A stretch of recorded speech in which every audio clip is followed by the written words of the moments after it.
Hello out there to you in this question. As we move down a linear demand curve, which just means it's a straight line with a constant rate of change there, what happens to elasticity of demand? So elasticity of demand, and these lines here mean in absolute terms, is the percent.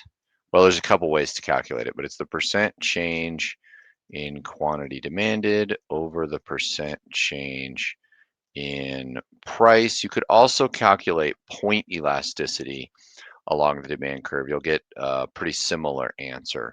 So the elasticity, as you move down here, as the good gets cheaper, it gets less elastic or more inelastic. That's the answer. Now, how you can see this is if you set down what's called a marginal revenue curve. So marginal revenue measures the rate of change in the demand curve.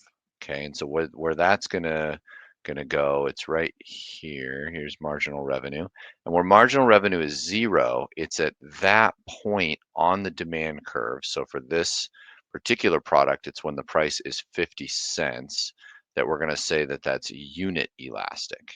Okay, so unit elastic. Everything to the left of that is elastic, which means that the elasticity coefficient is more than one because the change in quantity is higher than the relative change in price. Okay.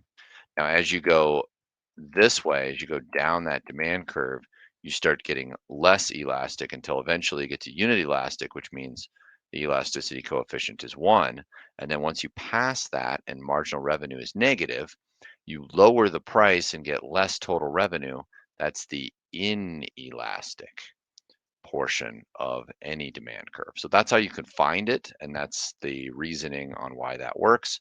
One last way to think about this too is that when a good is more expensive, consumers get a little more choosy. When you get a little more choosy, that means that it's more elastic. When something's more expensive, people make more price sensitive changes, which means it's more elastic in terms of their buying habits.